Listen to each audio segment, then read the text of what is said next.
Hello and welcome everybody. My name is Jim Ryan. I'm the Associate Director of the Kevorkian Center for Near Eastern Studies at NYU, and it is my pleasure to welcome you all to the last event for the fall semester in our year-long series on global uprising. The title of today's event is Inequality, Corruption, and Financialization. And we have with us today four brilliant scholars and thinkers who are going to help all of us sort of process and chew through questions about the relationship between financialization, corruption, and the last decade of uprising and protest, both in the Middle East and throughout the world.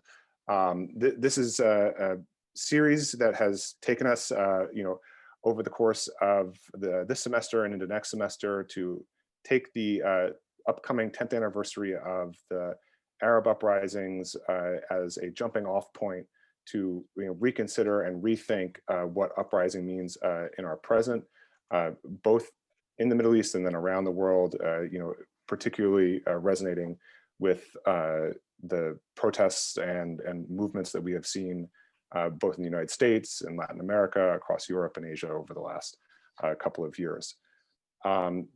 Before we jump into the program here, I want to say a quick thank you to the Duke UNC Consortium for Middle East Studies, who have partnered and co-sponsored a number of events that we've put on this semester. We're very, very glad to have them on board. And if you heard about this event through them, we're so glad to have you here. I want to also say a quick word about the format for these events. If you've been with us throughout the semester, it's wonderful to see so many people coming back and back to these events. You're familiar with this, but if you're new here, the format for our events this year, basically we have invited four scholars, three of whom who are going to offer us about a 10-minute intervention and entry point into the discussion.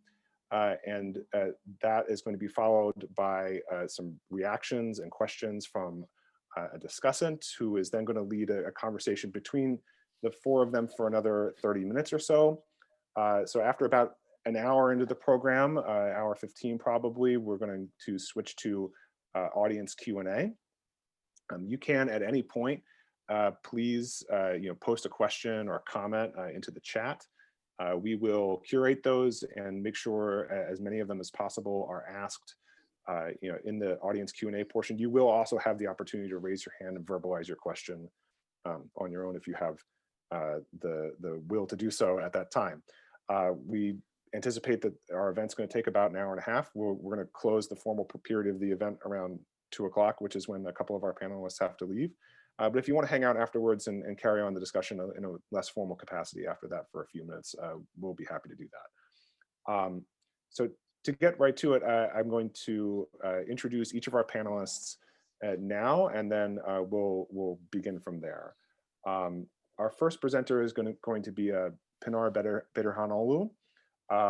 Pinar Bederhanoglu is an associate professor in international relations at Middle East Technical University. She's coming to us live from Ankara today. We are very, very pleased to have with us scholars who are practicing in the Middle East, commenting on these issues, and we're so glad to have her here, particularly because she has a wonderful brand new edited volume, which you'll have more information about in the chat, called Turkey's New State in the Making. It's a fantastic overview of a number of issues that have related to the transitions, the de-democratic transitions that have been happening in Turkey over the last decade.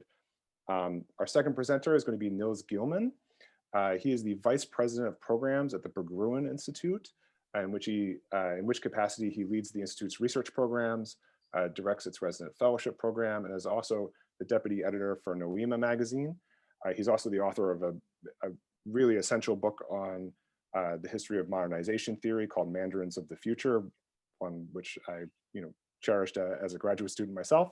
And I really do also want to direct people to the fantastic work relevant to this discussion that's being done at Berggruen and Noema on the future of capitalism.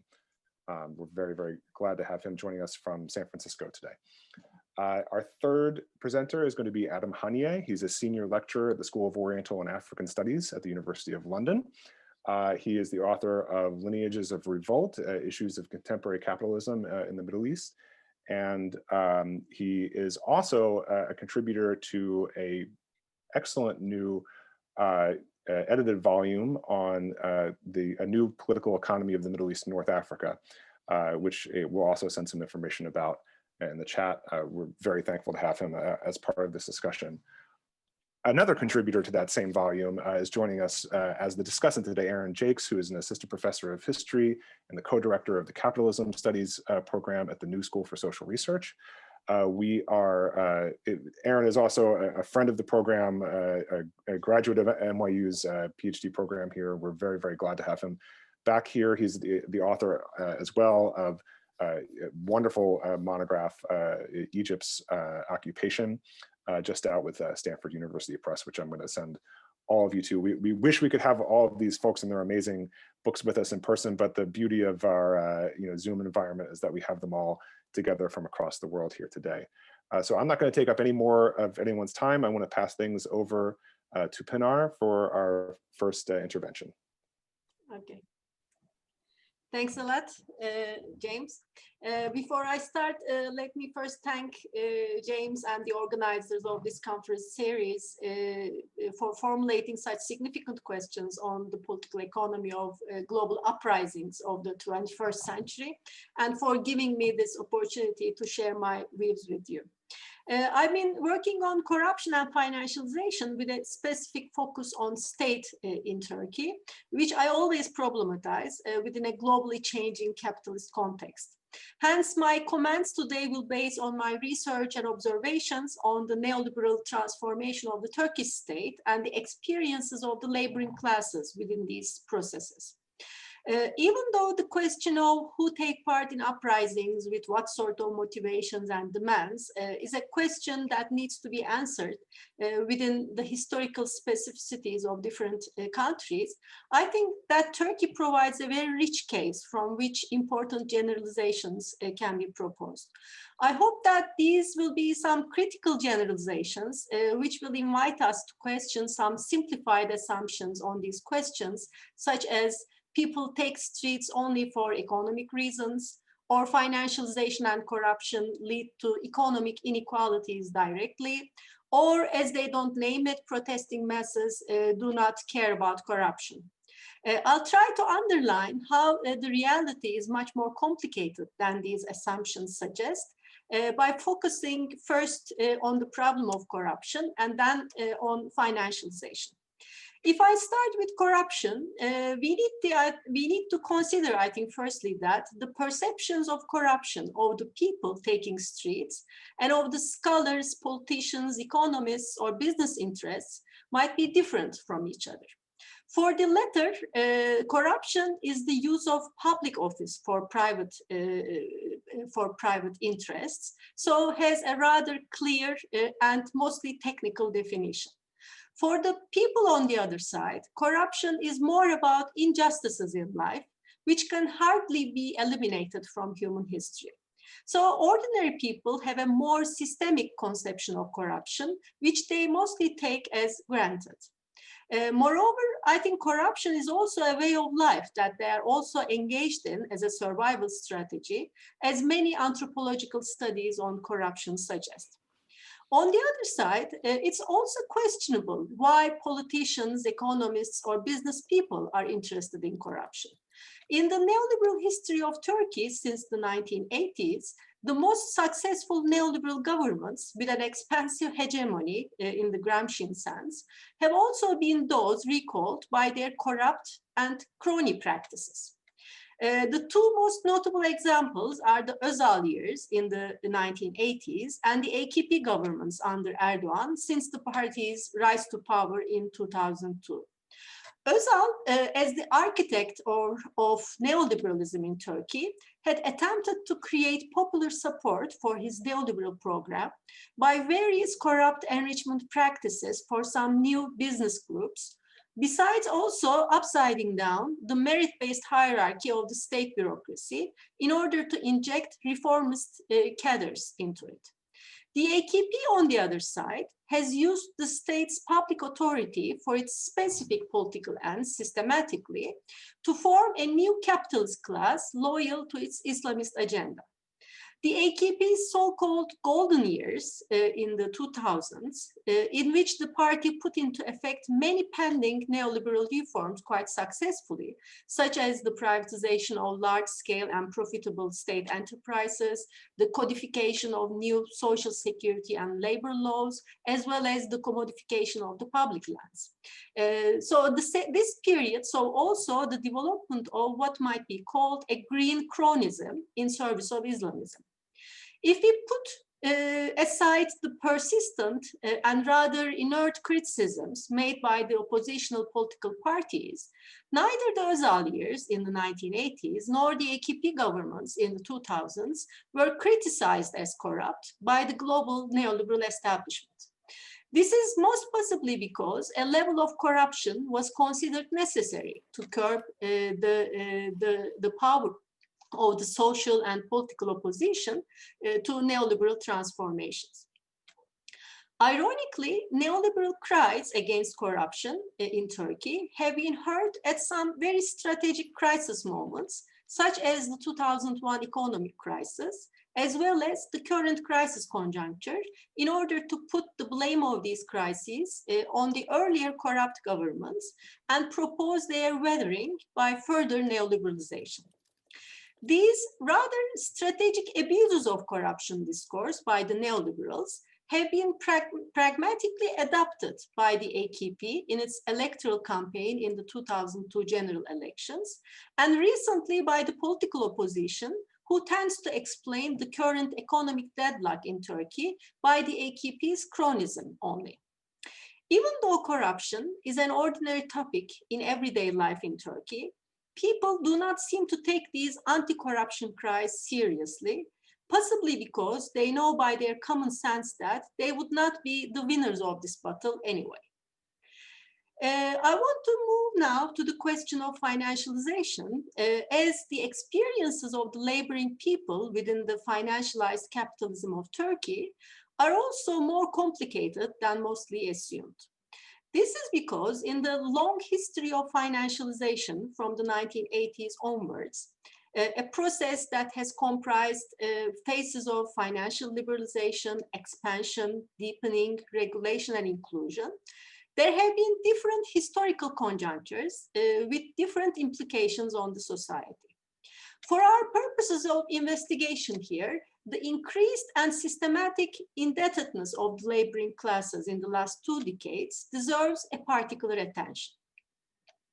In Turkey, the rise of household indebtedness in the 2000s took place under the AKP rule and within a global context of monetary glut that lasted until the Fed's announcement to raise interest rates in May 2013. Hence, the AKP did not face any serious problems in cycling household debts in its 11 years in power, in its first 11 years in power, even after the 2008 global capitalist crisis, and managed ultimately the destructive implications of neoliberal transformations on the people through a Ponzi scheme that practically enhanced their spending capabilities. This was a period that the disciplining of laboring classes by the violence of the financial markets was initially defined, while the destructive implications of this enhanced subordination of labor by capital were not yet practically experienced. The resilience of this Ponzi scheme started facing challenges after 2013, as the increasing pressures exerted by financial markets for higher interest rates have clashed with the AKP's strategy on managing the labor discontent through their continuous indebtedness, a strategy defined as debt-fairism by Soderbergh. Indeed, since 2013 onwards, President Erdogan has been striving hard to not to increasing interest rates, as this would mean the AKP's devastating its own poor and indebted electoral base. His rather hopeless populist discourse of war of salvation against the finance lobby is a reflection of this deadlock.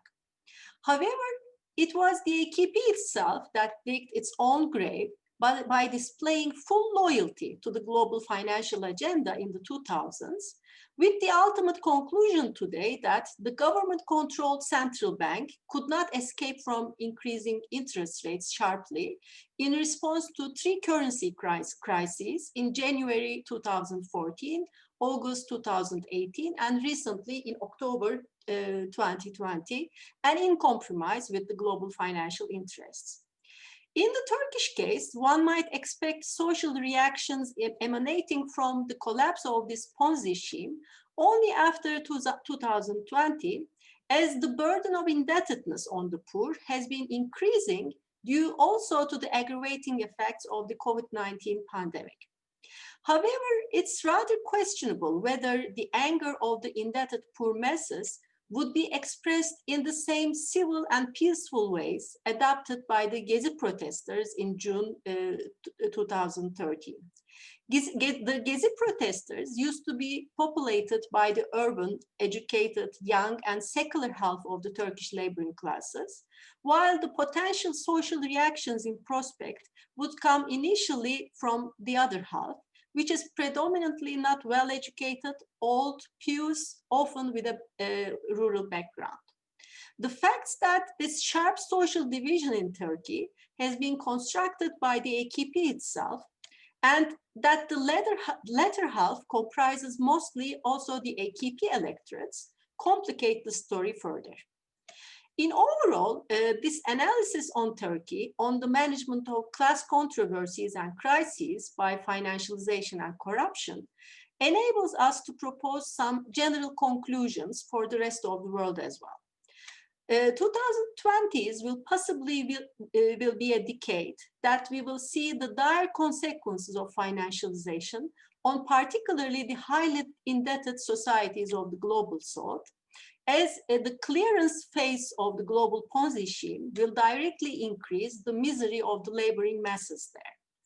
This should not be translated into uprisings automatically, as the labor in the last 2 decades has been effectively decomposed and recomposed through different political projects, which have, however, also seeded new social and political class contradictions.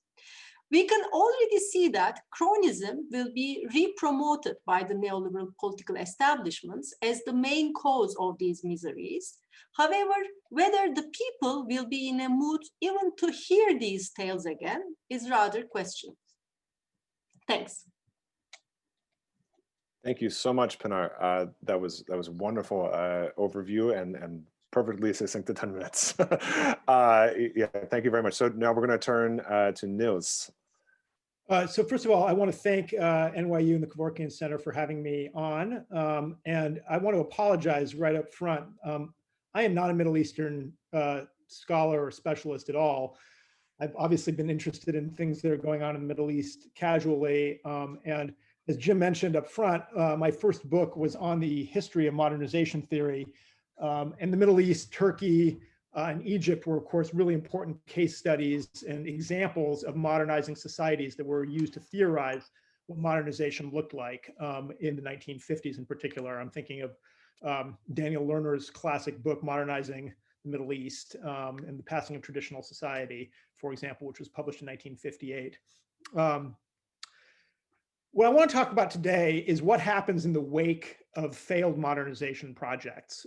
Because what I really think that the project of neoliberalism is an effort to think about how do we remake the global economy in the wake of failed state-led modernization projects.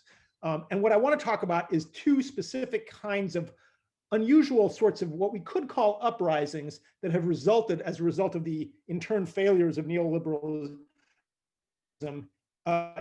in the wake of failed modernizations. So now when we think of uprisings, the primary categories we're thinking of are things like the Arab Spring or Los Indignados in Spain, or in France, or Black Lives Matters, or Occupy. We could go on and make a much bigger list, or the umbrella movement in Hong Kong. What all of these kinds of uprisings have in common is they're making positive claims against. They're demanding that the state do something positive on behalf of the people, or at least some factions of the people, whether that's, improve, make sure that Black lives are treated seriously, ending police violence, demanding more equality of economic outcomes, and that the state make positive interventions. I want to talk about something else today, though, which is a different kind of uprising that we've seen, a different kind of antinomian reaction to neoliberalism, which I refer to as the twin insurgency. And this twin insurgency encompasses two different kinds of resistance actors that most of the people on this call, I think, will have less sympathy with than the kinds of people I was just talking about. And that's specifically a group that I refer to as criminal insurgents and plutocratic insurgents. So what do I mean by these two terms? Criminal insurgents are people who are using the avenues of globalization to build world-spanning criminal enterprises. So I'm thinking here of people who do everything from the human smuggling networks, drug smuggling networks, antiquity smuggling networks. These are very pro-capitalist people who are trying to carve out zones of autonomy for themselves where the state cannot control them so that they can build illicit empires, deviant globalization, empires of deviant, what I refer to as deviant globalization. That's one kind of resistance that you see to the state-led order of neoliberalism. It's taking advantages of the weaknesses that have been created by the withdrawal of the state from the commanding heights under the process and under the sign of neoliberalism. But there's another group I also think is really important to understand in the same breath, and that's what I refer to as plutocratic insurgents. That's the class of global, not illegal, but people who have built expanding empires that are quite licit, but that are also looking to resist the state and the state's regulation. I'm thinking here of everybody from financial elites who are trying to build financial empires that are not going to be regulated entities, tech companies that are also trying to build world-spanning empires that are not going to be regulated, and other kinds of overt business leaders who are not trying to get the state to do something positive. They're not resisting the state that way. They're resisting the state by saying, look, I want to carve out a zone of autonomy for myself so that I can build my business. And in that sense, they're very similar to the criminal insurgents. All right, so this phenomenon has been rising up, especially in Eastern Europe and in Latin America. Those were the sort of two locus classicus for the rise of this twin insurgency, where on the one hand, you had people like the first generation of oligarchs that arose in the wake of the shock therapies in Eastern Europe. You had similar kinds of the rise of grotesque levels of inequality in Latin America, where you had a very small plutocratic elite that was engaged in rapacious looting of assets, asset stripping. Now, I want to make a couple of distinctions here. The twin insurgency differs from a kleptocracy. A kleptocracy is when you have people controlling the state in order to loot. What plutocratic insurgents do, what criminal insurgents do, is something different. They try to cripple the state so that they can loot and strip financial assets for themselves and create businesses that are going to be unregulated and are going to be able to engage in arbitrage opportunities between different regulatory regimes. What both the criminal insurgents and the plutocratic insurgents have in common is they're trying to carve out and create jurisdictionally ambiguous spaces where they can operate with a different set of regulatory rules than people who are constrained by normal state actions, middle classes in particular, who don't have the opportunity to create those kinds of special zones where they can escape taxes, where they can escape regulations. What the criminal insurgents and the plutocratic insurgents also have in common is they take advantage of the financialization of the global global money. Specifically, they take advantage of offshore tax havens. In the case of the plutocratic insurgents, it's primarily about tax avoidance. We all know about this from the Panama Papers and many other examples, but much of this is not even illegal. It's just you're allowed to create anonymous shell corporations. You have, if you're Apple, you do all your licensing so that you ensure that your profits all get registered in Ireland as a licensing of costs, and you're not actually, quote unquote, making money off of selling the devices. You're making money off of the licensing arrangements that all go to the licensing entity in Ireland. And so Ireland has very low tax rates. A corporation like Apple, the most valuable corporation in the world, ends up paying almost no taxes annually as a result. Likewise, the criminal insurgents take advantage of the same shell corporations, the same financial architecture, mostly to do money laundering through the same kinds of entities. They take advantage of these black these black spaces in the global financialized infrastructure that allow them to run their business and bring their money from the illicit sector back into the regular sector.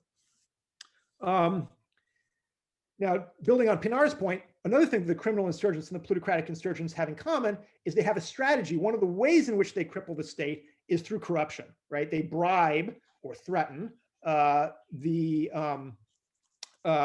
bribe or threaten state officials, and they say, you know, the famous line in Latin America is "plata o plomo." You can either take the silver, or you can take the lead. In other words, the bullet. So, in conclusion, I'll finish up here. Neoliberalization, which unfolded starting in the 1980s and 1990s, or really maybe starting in the 1970s, brought the state away from the commanding heights. That created an open space into which two classes of resistance actors emerged. One of them was criminal insurgents, the other one was plutocratic insurgents, and both of them have taken advantage of the architecture of the global economy that has emerged in the wake of neoliberalism. Thank you. Thank you so much, Nils. That was excellent, and we're welcome to have you as part of this conversation. And this kind of overview, I think, was exactly what we need as Middle East experts to sort of think about the problems we're facing more broadly. I'm going to turn things over to Adam Honier now. Thank you, James. And I'd also like to begin by thanking James and the organizers and Pinar, Niels, and Aaron for being part of this. And so a lot of what I'm going to talk about tonight actually overlaps with what both Pinar and Aaron have just spoken about. I want to reflect on some of my research on the Middle East, particularly work around the Gulf Cooperation Council states and the wider political economy of the region. This is drawing from a recent book that looks at how capitalism in the Gulf is affecting the political economy of the regional scale. And what I guess the key point that I want to make tonight is that when we're talking about inequality and issues that have driven the social movements and political uprisings in the region since 2010, 2011, and then the current wave that we saw in 2019, early 2020, I think we need to pay a lot more attention to this regional dimension, to the way that the regional scale itself has been reworked through processes of financialization, through processes of neoliberal reform, and through the way that the political economy has changed in the last couple of decades. So that's the kind of main point that I want to get across, is that we need to move away from, I think, this kind of methodologically nationalist perspective, looking at individual nation states, class and state structures at the national scale, and think much more about these regional processes in interaction with the global. So given that, I want to make four basic points around that essential argument. The first thing that I want to say, or that I want to speak to, is about the relationship between structural adjustment or neoliberal reform as it has occurred in the last couple of decades, and the position of the Gulf states.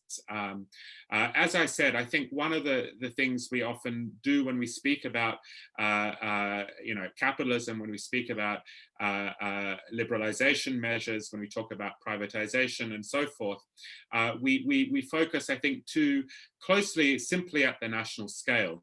And I think one of the things that we can see, certainly in the case of the Middle East, is that the range of World Bank and IMF reforms that took place over the last couple of decades, beginning in the 1980s, but really accelerating in the 1990s, and particularly the mid-2000s, these reforms not only reconfigured class and state structures at the national level, but they also were accompanied by a re-imposition or a repositioning of the Gulf states within the wider region.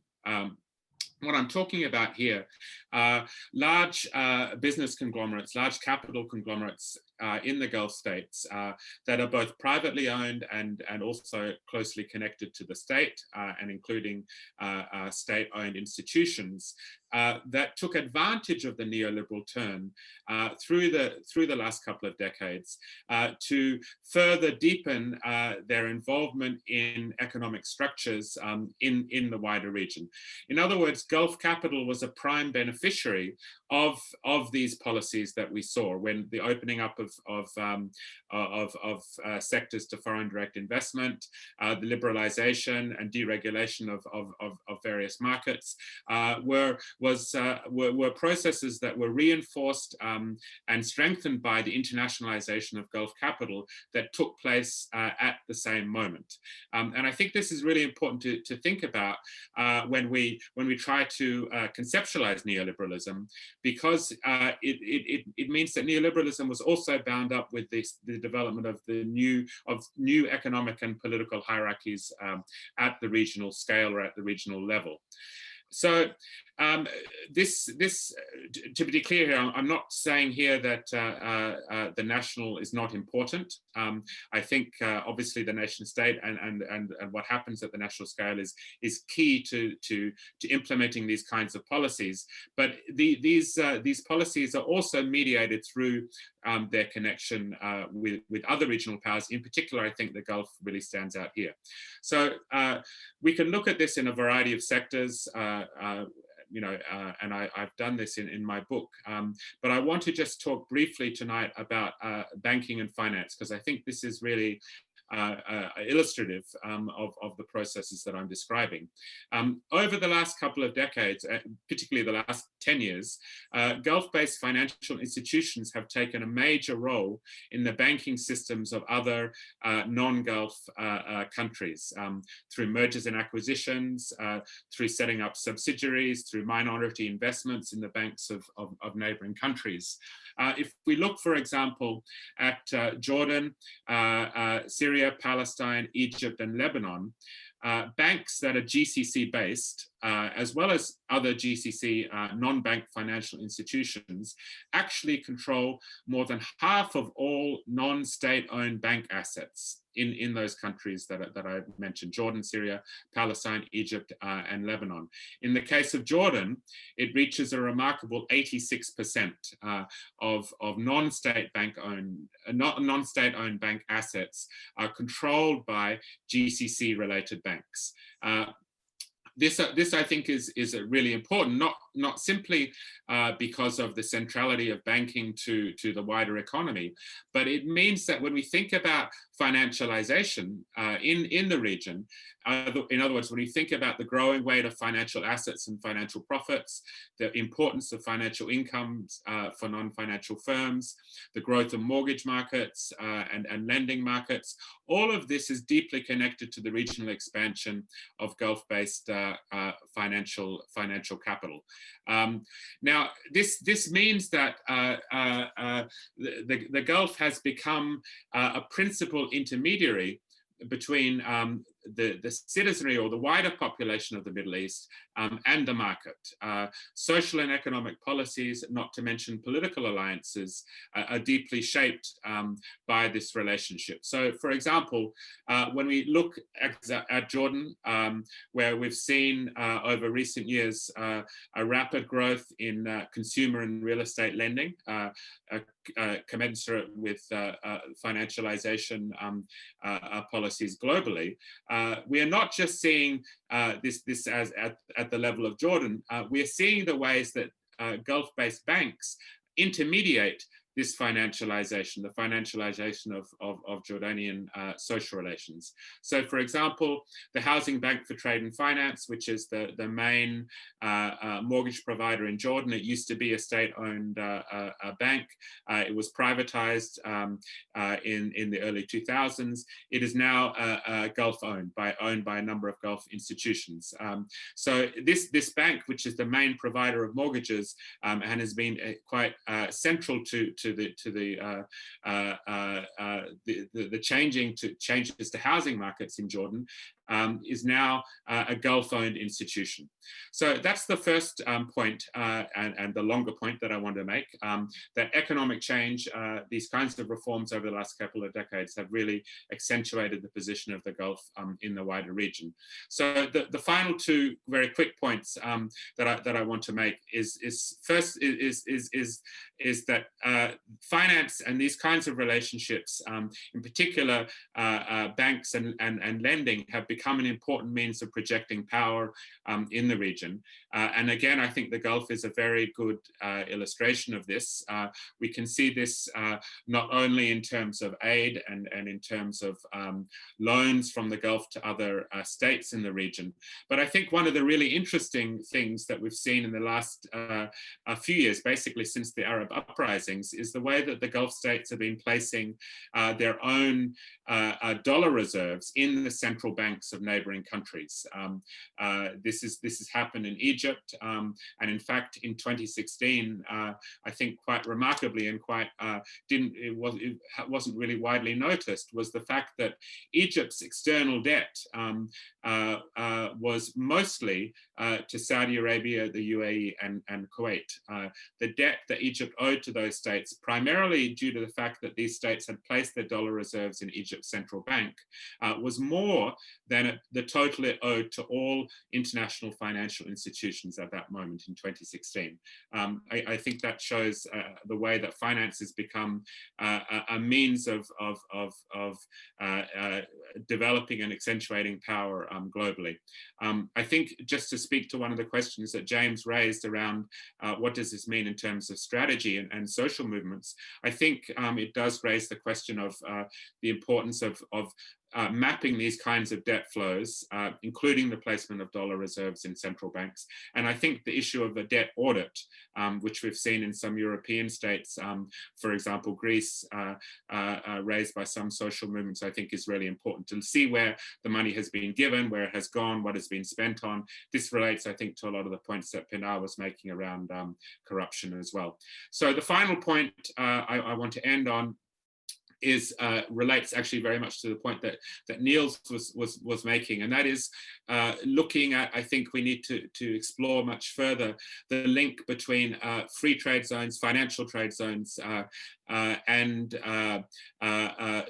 regional circulation of flows in the Middle East. In particular, I'm talking about the UAE here and the financial zones of the UAE. It's very clear that money, particularly money originating in conflict and some of the war economies that we've seen in recent years, recirculates back through the UAE as a major financial zone. And from there, it either goes into real estate markets in the UAE as one important route, or it goes, I think, into other financial centers globally, like London or elsewhere. So I think, again, looking at the regional level, looking at the regional scale, tracking where these flows that may be illicit flows, may be closely related to conflict, is really important in terms of understanding the regional hierarchies. That very often, somewhere like the UAE, which we look at as a tourist destination or a place of architecture or whatever it might be, the stability and the prosperity, the financial success of a place like the UAE is very deeply connected to places of conflict elsewhere in the region. So I'll leave it there. Thanks. Thank you so much, Adam. That was a great overview and succinct. And we're now going to turn to Aaron Jakes, who's going to offer some synthetic reactions and some questions. Okay, great. Thanks again to Jim for inviting me, and to my co-panelists. I've learned so much in the last couple of days from reading things that all of you have written and your remarks just now. So I have kind of two broad question zones, and I'll kind of announce them now, and we can deal with them in sequence. So the first kind of goes back to the framing prompt of the panel, and has to do with sort of how a decade later you see the uprisings of 2010, 2011 in all of their global manifestations in relation to what's happening, because it's quite striking that each of you has a I mean, could be read as having quite a dismal view of the effects of those uprisings. Niels, in the piece on which your talk was based, I think at one point you refer to movements of this kind as quaint at this point in comparison to the insurgencies that you're focusing on. Pinar, there's some really fascinating and disturbing moments in the chapter of your recent book where you talk about these kind of bursts of increase in household indebtedness that kind of cluster around these moments of popular uprising. And Adam, the end of the other book that you've published that went unmentioned at the beginning, but to which you were just referring, right, seems to be suggesting that in terms of the political economy of the region, it may be that the greatest significance of the uprisings was to foment a series of wars that have been so destructive that they have basically provided like zones for a further deepening of financialized inequalities and investment opportunities across the region. So I guess one cluster of questions is whether anything less dismal can be kind of salvaged from the tremendous sense of hopefulness that accompanied the uprisings when they started from a decade on.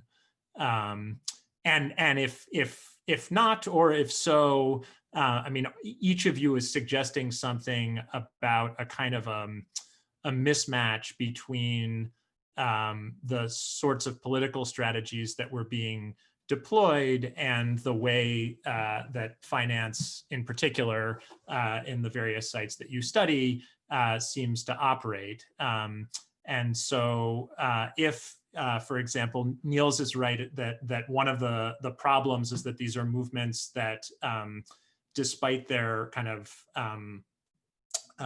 rhetorical embrace of forms of transnational solidarity, have often unfolded within national contexts, then how are they to mount an adequate response to a set of phenomena and class forces that seem quite nimble at circumventing the bounds of the old nation state? So that's one question. Why don't we start there, and then I'll ask the second set of questions is about taxes. Well, I'm happy to jump in on that. So, I mean, first of all, I think you're right that it's not so much that I take a dim view of these movements as I take a dim view of their prospects. I mean, I think that where all of the movements that we've been discussing here, you know, I think they come from places of, for the most part, good faith, and certainly good sort of ethics, I suppose. I'm just skeptical about whether they're going to be that successful. You know, the Arab Spring, you know, everybody on this call probably is more of an expert on that topic than I am, but famously did not produce very positive results anywhere except arguably in Tunisia. And in some sense, Tunisia is an exception, at least as I understand the situation there, that would prove the rule that I would propose, which is that, you know, it's not that grassroots movements are irrelevant, but what's really important is the connection between grassroots movements and various kinds of elite movements. At the end of the day, when we've seen improvements for the masses in some broad sense, it's because there has emerged an elite which is committed to broad-based improvements. And those could be national, or they could be local, or they could be transnational in some cases. My general sense these days is that when good things are happening in most places, at least in the developed world, but also to some extent in the developing world, it tends to happen more at a micro local level. You know, more slums of hope than slums of despair in the global South. You know, there are definitely municipalities and particular locales across the world which are much better off than others. And typically that's because there's a leadership cadre that emerges that's committed to improvements.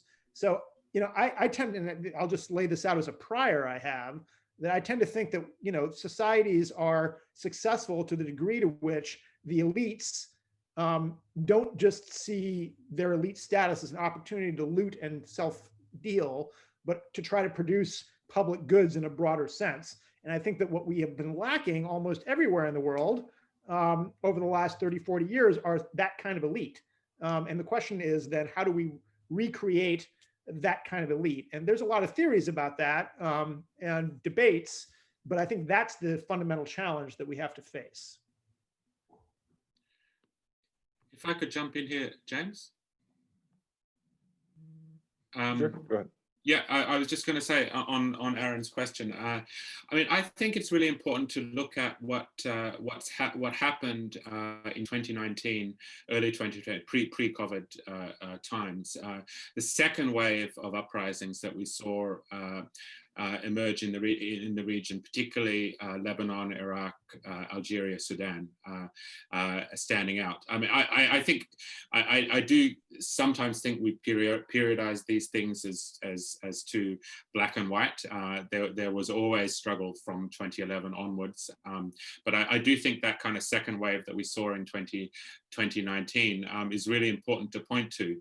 And perhaps I'd be a bit more optimistic or a bit more hopeful than Niels here, in the sense that I think that if we look at those movements that emerged at that moment, the most recent wave, and in comparison to 2011, you know, it was incredible, an incredible moment, but a lot of the way that the demands and the kind of consciousness about the uprisings at that moment was around simply the question of autocracy or these long-standing dictatorial rulers, the need to change the figurehead of the state. Even though there were demands raised around you know, social justice, equality, and those kinds of things, but the key kind of issue was the issue of democracy. I think in the second wave, we see a more advanced reading of the problems that we see in the region, in the sense that we see that the issues of the more structural issues of capitalism, of the nature of state power, not necessarily expressed in these terms, but I think they come through. In Lebanon, for example, we see the clear identification that there's a problem with the banking system, that the banking system is connected to political elites, that it doesn't matter where those political elites are coming from, they're the same. It's connected to corruption, it's connected to the dismal state of social services. This wider understanding of the structural issues, I think, was evident. The same in Iraq, the same very clearly in Algeria, and also in Sudan. Now, COVID threw a spanner in the works of all of this, but I do think that looking at the way that, if you like, political consciousness was different in that second wave is important. The final thing I'll say on that is I think the recognition of some of the things that I was talking about in terms of the regional power structures were also much more sharply posed in this second wave. In the recognition that there's a problem with the way that these regional hierarchies have been formed, whether it be the Gulf or Iran or Israel, and that these regional powers are part of the issues that need to be tackled by social struggles. Oh, Pinar, I think you're muted. If you want to unmute. Yes, I think, I mean, when we think about what would happen in the coming decade, or in this decade, in terms of possible uprisings, we need to maybe first of all think about how the financialization process would continue from now on. I mean, it is still possible that financialization will continue as it is now, which will possibly mean much further and deepen crises in future. So, so we might maybe save some more time by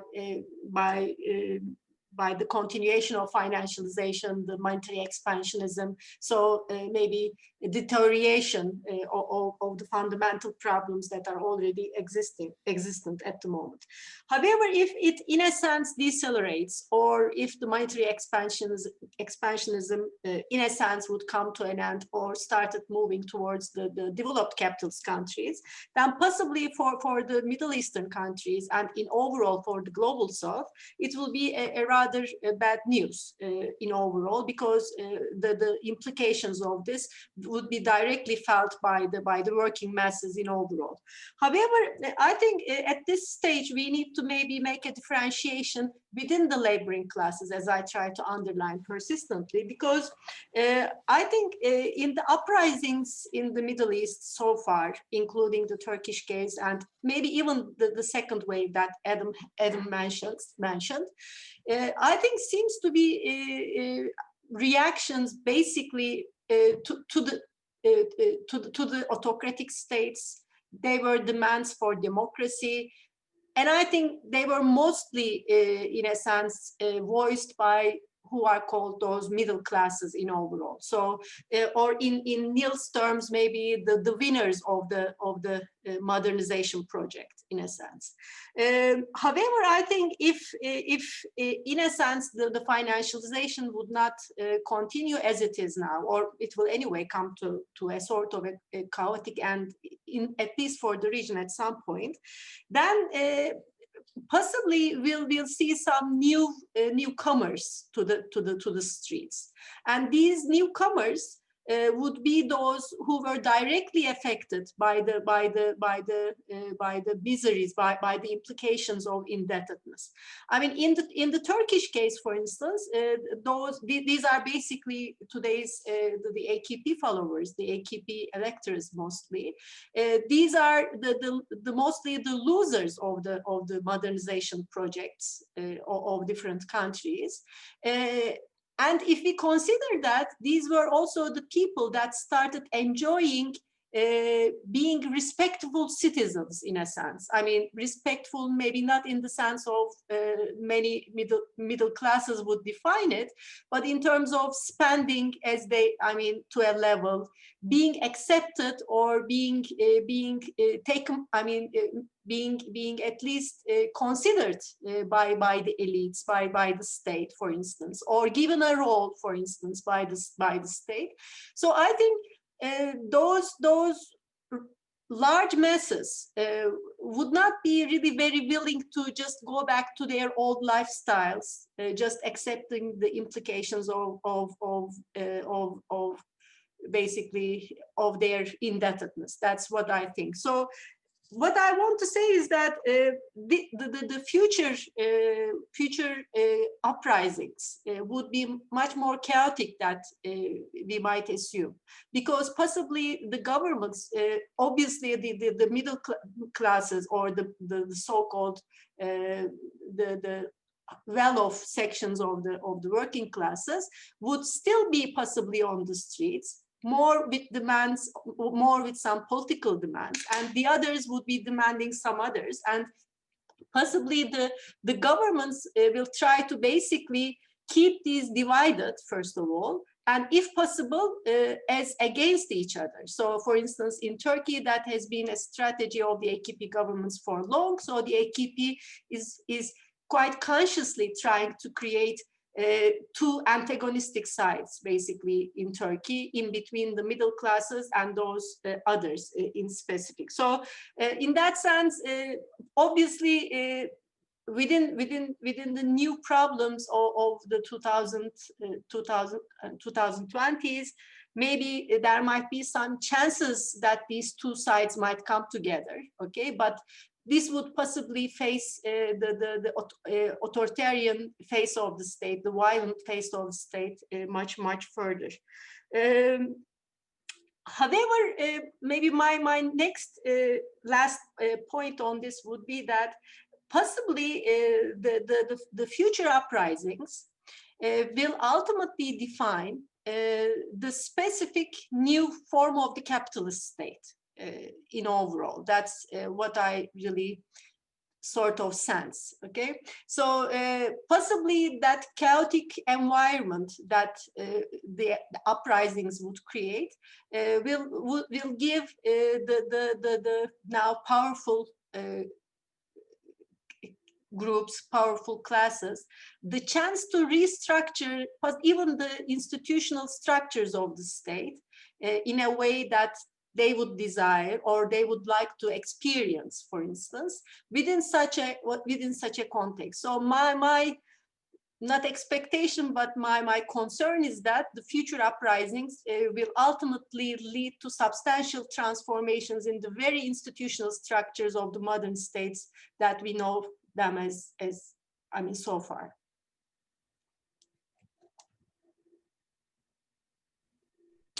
So this actually leads very nicely to my second cluster of questions, which is I'm going to probably frame at a relatively high level of abstraction and hope that the panelists each kind of latch on to relevant parts of this. But I guess one way of coming at this, well, I can come at it at a couple ways. One thing that was striking about the three presentations in sequence is that all of you are describing financialization as a notable and significant phenomenon in this moment, but alighting upon kind of different aspects of that process as significant to your analysis. So,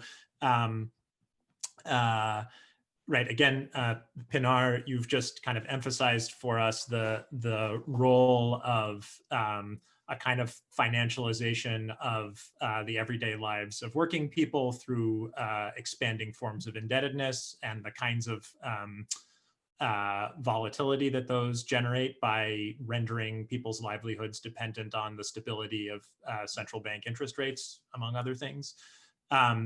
Adam, in your case, I mean, this is emphasized even more clearly in your book, right? You're also thinking about household indebtedness, but also the ways in which the expansion of Gulf financial institutions into non-Gulf states has also underwritten the purchases of state debt by those banks, so that the nexus of state indebtedness with these financial institutions becomes significantly tighter and means that in many cases, an increasingly significant subset of the tax base of other states in the region is being directed toward the servicing of these forms of debt. And Niels, in your case, right, you are thinking in particular about financialization as a set of mechanisms for capital flight, mobility, escape from forms of regulation, right. And at one point in your talk, you suggested that plutocratic insurgents are not trying to get the state to do something positive, and there I think that there's potentially an interesting tension between these different accounts of financialization, because it seems like I mean, I think these accounts complement each other, but what's striking is that the forms of certainly what Niels is calling plutocratic insurgency involve concerted acts of refusal to contribute to the tax base of the states from which they are fleeing, at the same time as the bases of wealth of many of those financial elites are actually increasingly dependent on the powers and agencies of specific states to enforce debt obligations, both at the level of individual consumers and forms of state debt themselves. And so, in fact, what is on the one hand an insurgency actually also involves a kind of deepening involvement with the state's potential to serve as a kind of nexus mediating the fungibility of the relationship between tax revenue and debt service of various kinds. And I mean, this hadn't occurred to me when I was sort of thinking about all of this beforehand, but in light of Pinar's comments, it also strikes me that this might have implications in particular for Niels's comments about how we relate kind of popular social movements with other, like the political actions of other social classes, in that these arrangements actually seem to pose increasing risks of extreme volatility. They mean that the livelihoods of plutocratic insurgents who are heavily invested in financial markets are dependent on the abilities of other social classes to continue paying under conditions in which, like, the other forms of state subsidy that would allow people to offset costs on their debt servicing through the public provision of social welfare of various kinds are being hollowed out. Yeah, I'm not sure where the question is there. I mean, there's a very exciting, interesting set of kind of connections between what I think each of you is seeing. So I guess the question is, like, do you see this as a plausible way of tying things together? I mean, I initially I was struck by a set. Well, yeah, I'll leave it at that.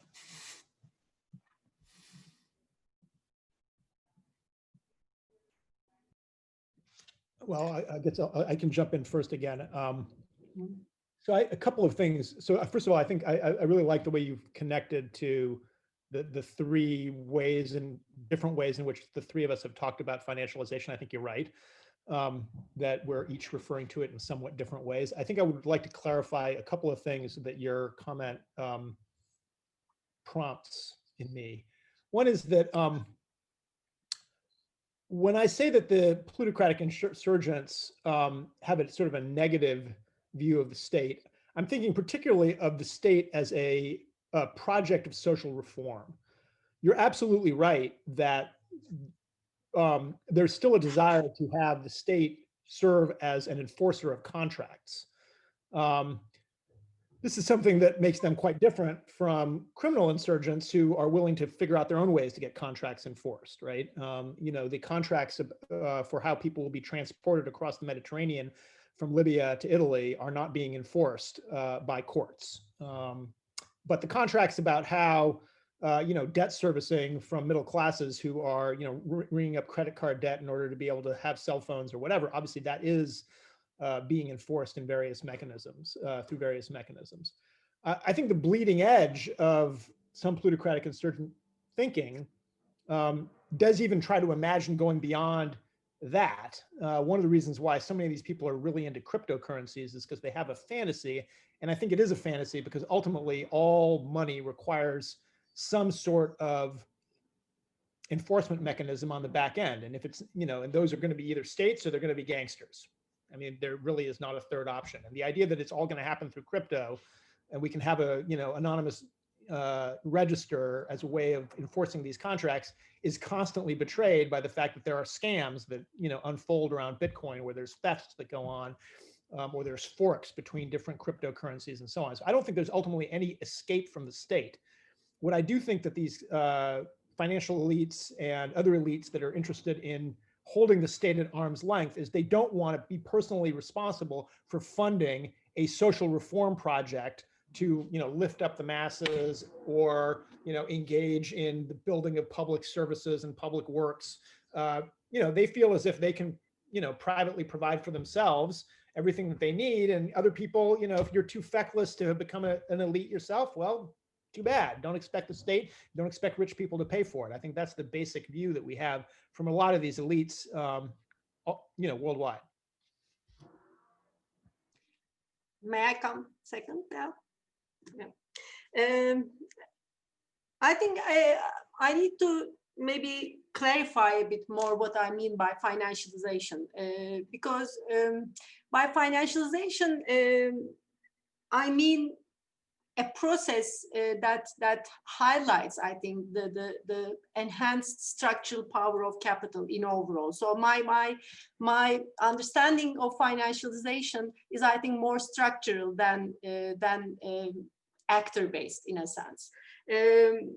I attach financialization really a specific historical importance in the development of capitalism, because I think after 40 years of neoliberal transformation, and specifically financialization in this process, and I think within the financialization, specifically because of the high indebtedness of the working classes, I think that's really a very novel aspect of today's financialization in the development of capitalism.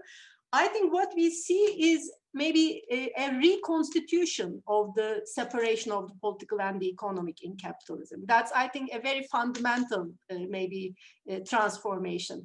What I mean by this is that we obviously talk about this separation as the development of an autonomous, obviously apparently autonomous market space in which basically the workers are forced to sell their labor force in return for money.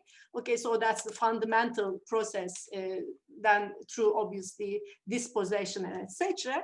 I think financialization has further increased the violence of the market over the laborers, or in other words, the discipline of the market over the laborers, by forcing them not simply to try to find the wage, but also to repay some of some part of this wage as interest now to the finance. So this turns out to be maybe the doubling of the violence of the markets in overall.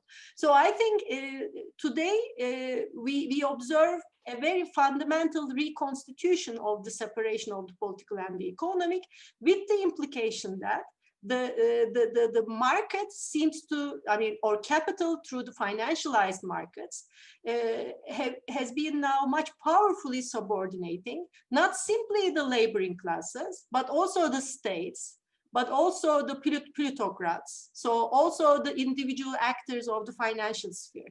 So in that sense, I'm not sure whether the states of our times have, including the United States, have really any let's say meaningful capacity to try to control this, decelerate it, etc. So I think the process has gone already out of control in a sense. So in that sense, my understanding of financialization is much more at the level of structured social relations than individual financial actors. Yeah, I would agree with Pinar's take on financialization, I think here. And I think the point about the way that financial markets have become inserted into every aspect of our daily life seems to me to be the key point, that it's not simply, it's at the level of the individual, it's at the level of the household, it's at the level of the state, it's at the level of non-financial firms, that we are all in some way increasingly dependent upon financial markets to ensure our daily reproduction and our future reproduction. And I think one of the interesting things that emerges around this idea, this particular take on financialization, is that the instability, firstly, that it causes heightening instability, or what Aaron referred to as increasing volatility, but also the means for dealing with that instability, the means for dealing with that volatility is also supplied through the financial market. So it's a kind of a self-reinforcing cycle in this way. Because I think Aaron's point about the changing nature of government debt is really important to kind of highlight here, in the sense that and I think this is the question that Aaron is wanting to ask around tax perhaps as well, that you know, if governments, which was the case in the Middle East and is the case globally, have shifted much more onto issuing bonds on financial markets rather than necessarily borrowing bilaterally or through multilateral organizations, that it means, and at the same time, that it's private domestic banks that are buying that government debt more and more, and this is again the case in the Middle East, then the state actually becomes a conduit for shuffling or shifting resources into those private banks through the mechanism of government bonds, government debt. And I think this is clearly the case in the Middle East, and it's got the added spin in that many of the banks that we're talking about, who are buying that government debt, are actually regionally based banks, and most of them located in the Gulf. So when Egypt issues government debt on its stock market, bought by Egyptian banks, but those Egyptian banks end up being ultimately tied to Gulf financial institutions. You get this kind of regional circulation of money that ends up in the hands of Gulf financial institutions, but actually it's extracted from the Egyptian population to a significant degree. So again, this is, I think, the regional dimension is really key. The last thing I'd say is, again, back on the question of volatility, is that I think volatility is often really good for capitalism, in the sense that change, rapid and unpredictable change, can be ways can be a mechanism of making more money or more profit. And I think in particular we can see this in the urban change as well. Like, we can see the kinds of booms and busts of real estate markets in the region. I think is again connected to this question of volatility, and again it has a really key regional dimension too. Thank everybody for this conversation so far. It's been so illuminating. I want to note that we have about 15 or 20 minutes for open Q&A in our formal period of the event. I don't have too many questions in the chat right now. If anyone wants to raise their hand and ask a question, they should feel free to do so. We certainly have a lot to chew on here. I don't see anything coming up right away, but perhaps I'll kind of throw something out there to sort of move things along, and if anyone wants to jump in, you're more than welcome to do so. I really appreciate all of these presentations and how Aaron has brought them together. I wanted to return a little bit to the question of perhaps the contrasts that we can or might draw between the sort of first wave 2010, 2011, 2013 up through Gezi, and what we've seen over the last year and a half. Niels brought up this important point about what are the demands of these types of movements, and how are they interacting with the changing environments. And we brought this point about how these demands have developed, at least in the Middle East, from more seemingly generic demands for more democracy against autocracy, this sort of thing, to something that is at least a little bit more cognizant of the ways financialization has impacted the struggle that these protesters are struggling against. And I wonder, particularly thinking about Pinar's point about new social elements joining future uprisings, how important is that sort of cognition or understanding of that the banks are, for instance, creating this problem that we're all experiencing, and how they're doing it. How important is that recognition going to be towards articulating future demands?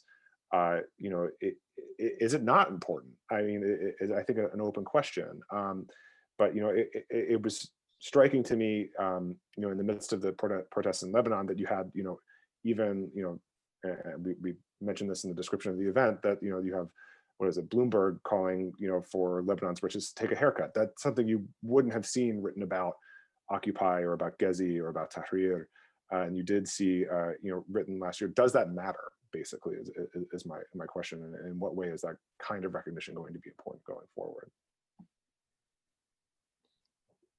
May I maybe just improve a bit further in your question? Like, I also invite all of us to think whether democracy is only a middle class demand. I mean, we tend to take it as the demand of the developed or well-educated, relatively more technocratic sort of middle classes. And obviously maybe the present state of order of the poor masses in overall seems to have nothing to do directly with such political democratic demands, but mostly by survival needs. Still, I wonder whether we should simply think about the democratic side of or the democratic claims of the modern state simply as a sort of a middle class demand. That I'm a bit skeptical about. I mean, obviously, I mean, since the first development of the democratic side of the modern state, the capitalist establishments in all over the world have been trying to pacify the radical, maybe potentials of democracy everywhere. But still, I think that democratic demand used to be the demand of the masses since the 19th century. So in a sense, what is in a sense maybe put, or basically what is in a sense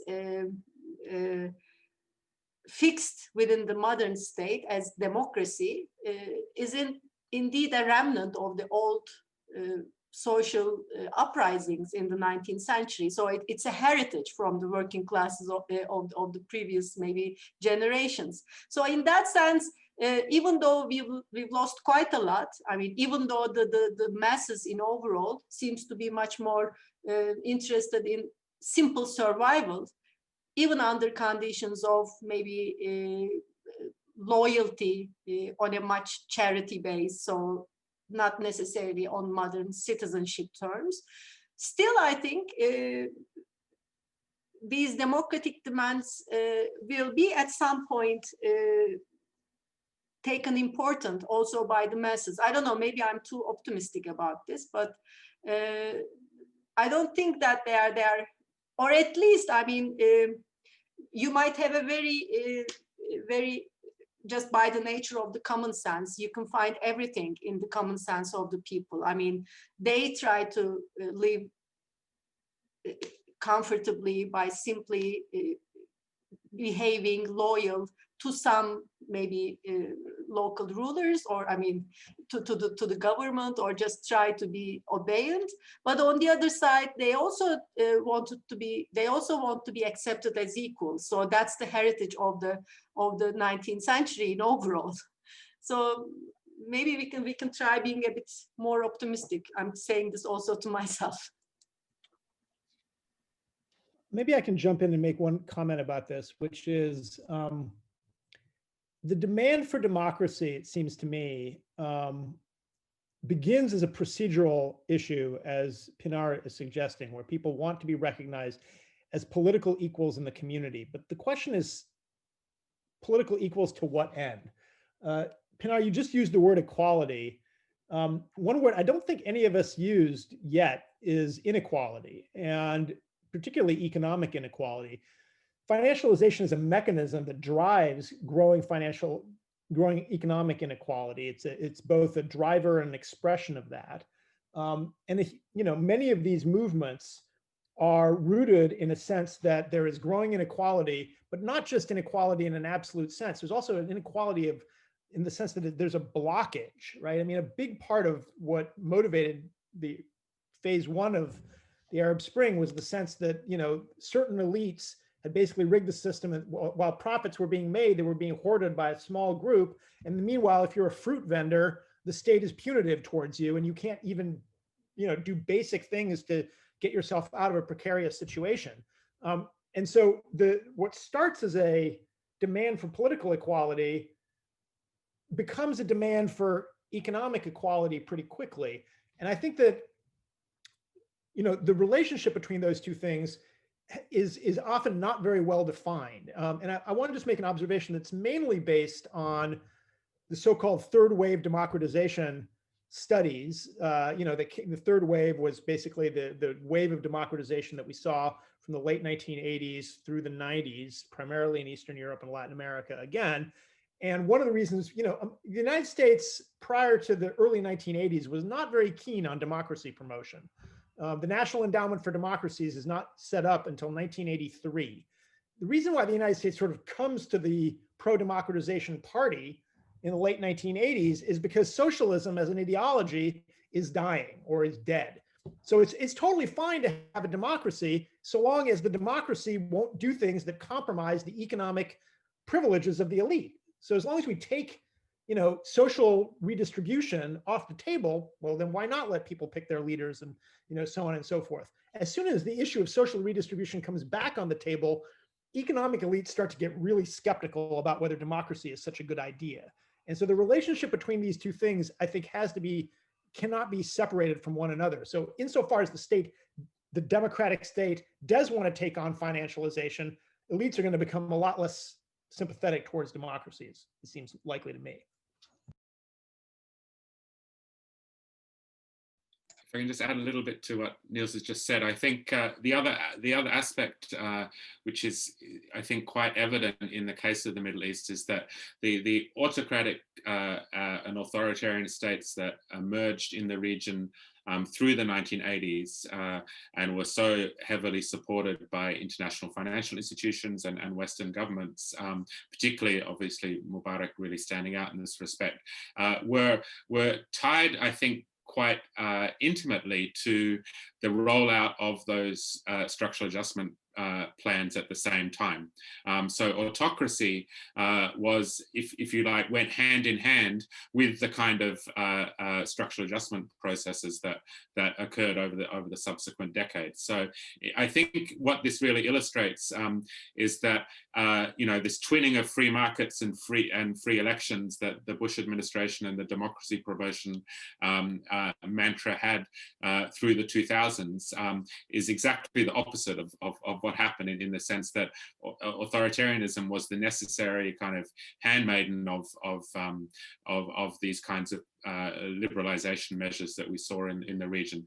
And then bringing that back to Pinar's point that therefore I think the question of democracy is really absolutely central in the sense, but it's got to be a democracy that's twinned with a substantive like economic change as well. It's got to, that it can't just be focused solely on the political structures or the individual person in power. And I think that's really become very clear post 2011 that one of the things, the turning back of the movements of 2011 was the reconstitution of these authoritarian states in places like Egypt.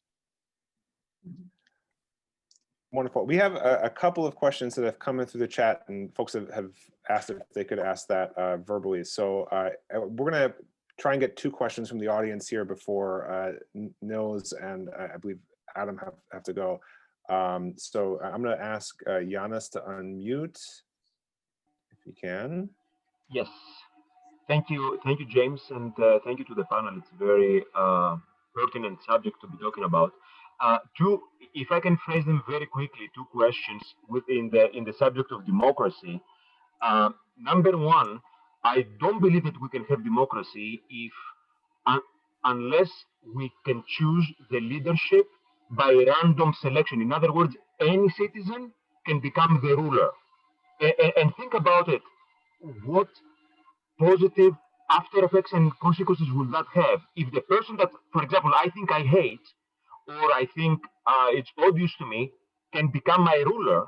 I'm going to be nicer to them, and likewise, they're going to be nicer to me. So that it will increase automatically the empathy and the appreciation towards one another. Also, it will increase the amount of care we take in educating and informing the citizenship. Imagine if XYZ person from XYZ like rural area is going to become like the defense minister. We want as many people as possible to know about the affairs of the city in an enlightened and educated and informed way. That's, I think, going to be a maximal democracy. And what the demos means is the educated and enlightened citizen, and we don't have that right now. So random selection of leaders. I think that's the main point. The second point had to do with the role of government, which was touched upon. I think governments are abused and corrupted into funneling public money, public resources into the elites. We see that with the big tech. We see that with big pharma, with a industry, with a military complex. Every time the elites manage to convince, again, the oligarchical leadership of the country to give them, to print money and put it in their pockets. So I think limiting the role of government would lead to more democracy. All right, thank you so much, Yanis. I'm also going to ask Aman to unmute to ask their question. Yeah, hi, I'll try to keep it pretty quick, and thank you so much to all the speakers. I was just wondering, I mean, going back to Pina's comments, she talked about one of the dark consequences of financialization in the global south being its impact on sort of labor in general, and particularly in terms of indebtedness, and then talked about how that might not automatically translate to rebellion. So I was just wondering about the ways in which the financialization of labor in the global south could be producing new forms of political differentiation that actually stymie the possibility of that kind of political movement. And if any of the speakers have ideas on what kind of new forms of differentiation that we could think about there in their specific context. And then I wondered if there was a link to some of what Niels was talking about in terms of the ways in which the promise of being part of the plutocracy remains something that is a sort of form of belief that is powerful, and if that might be thought of as one of the possibilities of these types of differentiations that are still active and stymie political opposition. Wonderful, thank you, Aman. Do any of our panelists want to take up any part of that? I know we're coming up to time a little bit here. I want to maybe swear the argument a bit more, because I mean, all these comments are, thanks a lot for them, and they are very, very valuable in overall, but I somehow sense that we're really in a rather novel historical period in the development of capitalism in terms of political transformations. I mean, all these discussions about whether we'll need a limited state or a more state or whatever for democracy, or whether we need some educated citizens or not, etc., are still comments coming from the old world, I suppose. I mean, we're still thinking, obviously we're all middle classes here, so we have I mean, that's the way we think in overall. So we have our civilized ways of making sense of things, etc. But I think maybe that's the point that I want to raise. One, I don't know whether positive or negative, what important implication of financialization in overall on the working classes would be that, I mean, large masses of people, through the help of finance, quite ironically, in a sense, I don't want to use those rather bad expressions, but came out of their caves, in a sense, and started living in a sort of a life that they've never dreamed before. I think that's rather, that should be, I think, that's something that I try to sense. That should be rather revolutionary in the lives of the poor masses in overall. Okay, so I think any possibility of an end to this, okay, for the real lives of the real living people outside would not be very easy. So I mean, obviously, what I really project is something quite chaotic, something that's quite contingent, quite unknown. So really rather revolutionary in the sense that their anger might be quite destructive rather than constructive in many ways. Okay, so in that sense, I don't think we can really make judgments on what's really emerging, what's really about to come out, in a sense, by our old conceptions of democracy, etc. Obviously, this won't be a democracy of a liberal type, of a sort of a pacified type. Okay, so we're possibly coming to such a cutting edge that there will be either a way towards full suppression of the people with maybe a total farewell to the modern state altogether, even within a capitalist, basically social relations, or maybe we'll see the radicalization of democracy, but obviously not simply possibly in our lifetimes. That will be another long period of new life formation. I want to say thank you so much, Pinar. Nils has got to go. He has a hard deadline at 2 o'clock. So Can I just make one comment before I go? Go for it. Well, thank you to all the panelists and thank you for the great question. I just want to try to answer two of the things that came up in there. I do think that the issue of people thinking that they might be able to join the elite is something that de-radicalizes people. I think it was John Steinbeck who once remarked that the reason why socialism never took root in the United States is because the poor here see themselves not as an exploited proletariat, but as temporarily embarrassed millionaires. And there may be some of that going on in other parts of the world as well. I also do think that the suggestion I think Giannis made about, random applications of leadership, I think that idea has more, is a better idea the lower levels of government you're talking about. The idea that there would be like jury selection, everybody has a responsibility from time to time to engage in civic governance. There's a caveat to that, which is that we live in a planet with 8 billion people and incredibly complex systems that require expertise to be managed effectively. And as we've seen with the COVID crisis, governments that don't respect expertise, it's not enough to respect expertise, but it's a requirement. And so the question is, how do you balance the issue of inclusiveness and decision-making with respect for expertise? And I don't think simply, appointing the first 2,000 names in the Boston phone book, as William F. Buckley proposed, is necessarily the best way to get leaders who are going to be able to effectively marshal the kind of expertise we need to rise to global challenges. So I have to go, unfortunately, now. Very nice to talk to all of you. Thank you very much for having me. Thank you so much, Nils. And unfortunately, Aaron also has to go. So at this point, I want to thank everyone, Nils, Aaron, Pinar, Adam, for their contributions here. I want to thank all of you for joining us. This has been a fantastic cap to our first semester of Global Uprising. I've certainly learned a lot. I hope folks who have missed prior sessions can check out our YouTube page to see all of the prior sessions in Global Uprising. And we really look forward to having you all with us in the spring. We have a wonderful program that we're cooking up and we'll be ready to announce sometime in the next month or so. Please keep an eye out on our social media, on our emails. And thank you so much. So I'm going to end the recording now.